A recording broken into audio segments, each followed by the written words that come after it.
Hello, friends. Welcome to Surviving Tomorrow, a podcast, newsletter, and publication that helps you navigate life in an age of democratic destruction, ecological collapse, and economic irrelevance. Available for free on Substack, Spotify, Apple Podcasts, Facebook, and YouTube. I'm Jared A. Brock, and today's article is going to infuriate several hundred of my listeners, surely. We are going to be talking about meat, and this is the one time when vegans and vegetarians will pull out their fangs. So I will start by saying that my sister has been a vegetarian for more than almost 20 years now, and I love her and respect her and her opinions on this. I was also a vegetarian for more than a year, which we will get into. But with those caveats, let's dig into something I'm seeing within the meat industry that really has little to do with the typical arguments. So if you can stick through this episode, I think we can probably be long-term friends even if we disagree. So here we go. I grew up terrified of water shortages. Every summer in my hometown, the newspapers and radio blared the dire warnings. We're in a crisis. We're running out of water. Our aquifer is nearly dry. Take shorter showers. Wash your dishes by hand. Only drink what you need. Watering your lawn is absolutely forbidden. I never once took a shower that wasn't rushed. Baths were exclusively for special occasions. My dad, in an attempt to save money, did nothing to assuage my fears. But it turns out the whole water shaming gambit was a scam. While 100,000 tax-paying citizens scrimped and saved on water, Nestle was stealing 976 million liters from our city's aquifer each year. When their contract eventually came up for renewal when I was an adult, I put in a bid of $4 per million liters, a whopping 7.8% more than the $3.71 per million liters that Nestle was paying to drain our town dry. But our corrupt government turned me down. Nestle now legally takes 1.3 billion liters per year just from my town, and the water shaming of the masses continues. There's a stretch of highway in Port Talbot, Wales, that makes me furious. The speed limit drops from 70 miles an hour to 50 miles per hour. It's enforced with dozens of cameras that calculate your average speed and automatically mails you outrageous fines to your house if you go over or if they speed trap you at the beginning when the speed drops. But because of the drop in speed, traffic backs up for miles. It takes at least 20 minutes to slog through, every time. It gives you enough time to read the mass-shaming road signs. Pollution kills. Slow down, save lives. Speeding causes cancer. Poor air quality kills. Reduce your speed. But being stuck in all that Port Talbot traffic also gives you time to look around at the city you're supposedly helping to save from horrible respiratory diseases. It's covered in smokestacks. There's no other way to say it, friends. Port Talbot is a Schittsburg, a refinery town that enriches a few corporate shareholders and causes thousands of deaths each year due to heart disease, lung cancer, and asthma. In fact, it's the most polluted place in the United Kingdom. But rather than fining, regulating, or shutting down the corporations that are spewing the vast majority of the poisons that are literally murdering people, Britain pollution shames its drivers and fines tens of thousands of middle-class drivers each year for not doing their part. My astute readers will know exactly where I'm going with this. The sociopaths who run our government think it's time that the masses no longer deserve to eat meat. And there's an easy way to keep the bottom half from eating meat while enriching the antisocial elites who run the cartel. Just tax it out of our budget range. Beef prices are already up 50% since last year. Most people already can't afford filet mignon. If ground beef goes to $40 per pound, almost everyone I know will save tacos for their birthday. Pretty soon, beef will be the next caviar or champagne. And in the meantime, they'll weaponize our honor-shame culture to shame us into avoiding meat. Yes, we absolutely need to lower greenhouse gas emissions. But after centuries of poisoning us for profit, corporations now want us to make lifestyle changes so that they can continue to profit from emitting greenhouse gases. But we know what they also know, that meat isn't the problem. In America, agriculture makes up just 10% of greenhouse gas emissions. Globally, the picture seems a bit worse at first, with 24% of greenhouse gas emissions being from agriculture, forestry, and other land uses. But that's only until you read the fine print, and I will now read it to you. Greenhouse gas emissions from this sector mostly come from agriculture and deforestation. This estimate does not include the CEO that ecosystems remove from the atmosphere by sequestering carbon in biomass, dead organic matter, and soils, which offsets approximately 20% of the emissions in this category.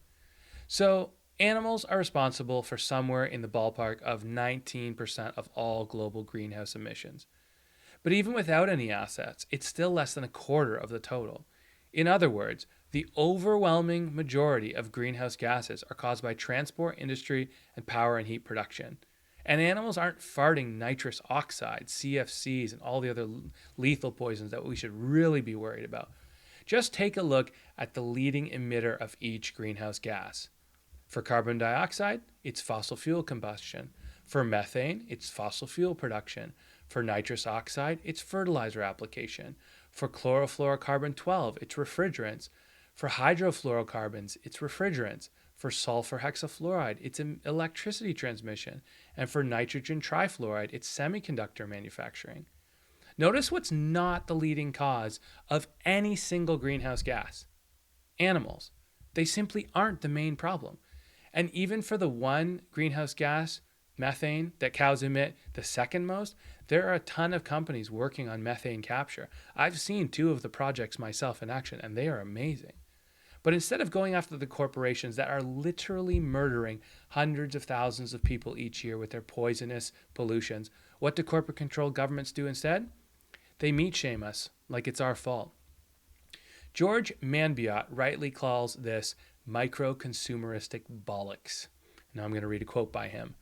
Tiny issues such as plastic straws and coffee cups, rather than the huge structural forces driving us towards catastrophe. These are micro-consumerist bollocks. We are obsessed with plastic bags. We believe we're doing the world a favor by buying a tote bag instead, though by one estimate, the environmental impact of producing one organic cotton tote bag is equivalent to that of 20,000 plastic ones. I'm not saying to use plastic bags. I don't use them myself. What I'm saying is we need to be on the lookout for micro-consumeristic bollocks. If only we'd stop watering our lawns. If only we'd stop driving so fast. If only we'd stop eating hamburgers. The reality is that transport could easily go all electric. Industry could easily go all electric. And power and heat production could easily go geothermal and hydro and tidal and solar and wind. But these are the 3 of the strongest lobby bribing groups in the world. Heck, Chevron would rather send people to prison than pay fines they legally own for poisoning tens of thousands of people. Obviously, they'll keep polluting until the moment we put them out of business. Corporations could transition to 100% renewables within a year if they chose to reallocate, but they'd rather do the thing we tell children not to do: bully the weak. I call bullshit. Literal bullshit is what keeps our soil alive. For thousands of years, hundreds of millions of ruminants sustainably roamed the plains of North America and Europe and Asia. I'm talking about bison, or buffalo as Americans call it sometimes, fertilizing the soil and supplying Homo sapiens with unlimited amounts of life-giving, sustainable protein and fat. If the market for ruminants was systemically destroyed, it's not like the government is going to let all the Angus and plains bison and longhorns just go wild and repopulate the plains. Once ruminant populations are decimated, they'll become sideshows in zoos, museums, and circuses. In other words, the number one creator of natural soil on planet Earth will simply cease to exist, leaving us more reliant on ag tech companies to produce synthetic soils and fertilizers to keep our desperate dirt producing food for a 10 billion person world. Getting rid of meat is quite literally anti-human, anti-nature, and anti-future. We need way more bullshit, not less. Now, to be clear, there are very good reasons to go vegetarian or vegan. One argument is that it's more humane. Some people argue that it is cruel to slaughter animals to eat. I agree. In fact, after helping an organic farmer friend kill a bunch of Christmas turkeys for his clients, I went vegetarian for a whole year. But do you know what's even worse than quickly and instantly killing turkeys in an abattoir? When a coyote or fox or wolf or rat shreds one of my friend's turkeys to pieces in the wild. Humans are undeniably cruel to each other, but we're nicer to animals than anything they would encounter in nature. Just Google cheetah attacks antelope or crocodile devours wildebeest. Now, can we do better than the current monopoly model? Absolutely. Slaughterhouses are horrible. We need to return to the ancient ways of natural, sustainable meat harvesting. Another argument is that it's healthier. Health wise, there are certainly benefits to going vegetarian or vegan versus the standard American diet, SAD as it's called. But that's also true for keto, paleo, and carnivore diets. Pretty much anything beats corporate created sugar filled American quote unquote food. And the longest lived people in the world, well, they actually still eat meat. So that rules out the longevity argument. Another argument that people say is that not eating meat, just going veg, is cleaner. Now, to be clear, modern scale beef farming is horrible for the environment. Eating 2 feedlot burgers per week for a year creates as much greenhouse gas as heating a house for 3 months. Plus, all the chemicals, fertilizers, pesticides, and deforestation have had disastrous consequences for the environment. Modern monopoly beef is bad. Consumers have demanded cheap meat, and farmers have gone to desperate measures to stay in business, which is why the Midwest is littered with horrendous mega feedlots. But remember, Homo sapiens once ate meat sustainably and ecologically for millennia. The corporatist monopolies who now control big ag are a serious problem, and there is room for lots of innovation and returning to the ancient ways. To their credit, small beef farmers globally have committed to cutting their environmental impact by 30% within 8 years, which is way better than the fossil fuel industry. But ruminants aren't the ultimate problem. Humans are. If we drew down the human population to a reasonable figure and return animals to wildland, we could eat meat sustainably forever. I respect vegetarians and vegan views and even applaud them. My sister, after all, has been a vegetarian for nearly 20 years. But that's not the point of this article.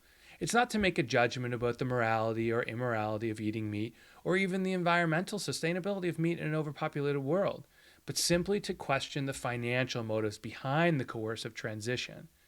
My concern is always about corporate corruption, and I see lots of it here. We need to get back to carbon negative, soil positive, regenerative, natural, sustainable, family stewarded, wild meat protein production. It's not the cow, it's the how. So how do we get to real, actual sustainability? Some people put forward the extremely weak argument that if everyone in the developing world ate as much meat as Westerners do, it wouldn't be sustainable. And they are absolutely true. But is that meat's fault? As history has clearly proven, eating meat is absolutely sustainable. It's the human population that's grown unsustainable. Remember, humans have eaten meat since the beginning of time. What changed? Animals or us? The real fix to the unsustainable meat crisis is a massive drawdown of Homo sapiens, not cows. Instead of taxing beef, why not stop subsidizing childbirth? Why not incentivize having less kids? Why not streamline and incentivize fostering and adoption?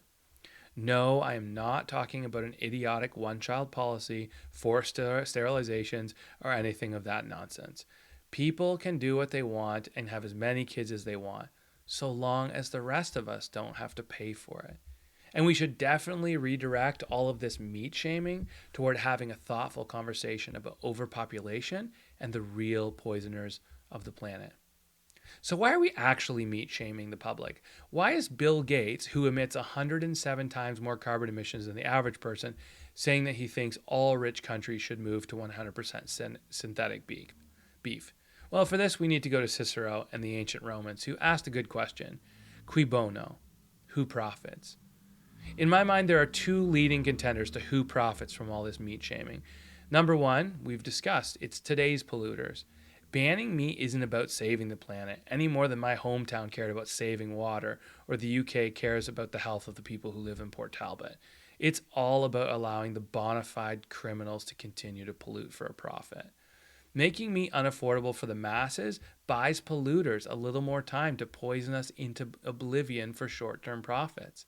That's the first person who profits from meat shaming. And the second person who profits from meat shaming is tomorrow's food manufacturers. If you follow the money, you soon realize that all this meat shaming, including most of the popular anti meat documentaries, are actually just another corporate ruse to conjure up a market for vegan products. Leonardo DiCaprio is invested in 2 cultured meat companies and 5 other vegan businesses. Ashton Kutcher has led a group of investors to fund an Israeli maker of lab-grown meat. Beyond Meat is already a $6 billion company, and its largest investor is Al Gore's company, Kleiner Perkins. Impossible Foods is aiming for a $7 billion valuation, and it's backed by Serena Williams. Jeff Bezos, Bill Gates, and Richard Branson are all backing a new vegan meat startup. Sadly, saving the planet has just become a Trojan horse for new industries to gain protein market share. The natural meat industry is far from perfect, and we would do well to ban feedlots and smash meat monopolies like Tyson and Cargill while supporting the family farm like never before. But getting rid of hundreds of millions of soil-producing animals will just have long-term disastrous consequences for planet Earth. Oh, and also jobs. The American meat industry alone creates more than 5.4 million jobs. Synthetic vegan food, if you can even call it that, on the other hand, is already being mass-produced in automated factories.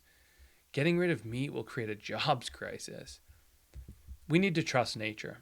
Call me old-fashioned, but I don't want to eat factory-engineered synthetic foods made by corporations with massive conflict of interests. And don't tell me beef can't be sustainable. I get my grass-fed beef from the multi-generational family farm beside my wife's office, from animals reared on commons lands that have been sustainably feeding cows and humans for the past 5,000 years. I literally saw the cows this week. It is sustainable and will continue to be so long as humans don't take over the planet. It takes a galling amount of hubris to think that indoor manufactured vegan factory food is better than nature's way, and that cows are the problem when it's clearly humans that are overpopulated.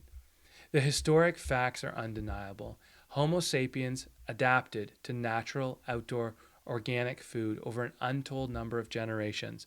And I don't for a second buy the notion that tomorrow's fake factory foods won't have dire outcomes for our fragile species in the long run. All this false food is and will lead to further systemic malnutrition, which is, of course, perfectly acceptable to private medicine, big pharma, and the politicians they sponsor. We need to trust nature again, not the market. There is zero doubt in my mind that weaning Homo sapiens off of the traditional protein sources that have sustainably sustained our species for millennia in favor of factory-created synthetic foods will not be positive for the long-term well-being of our global family. But hey, at least another billionaire will get rich. Thanks for listening to Surviving Tomorrow.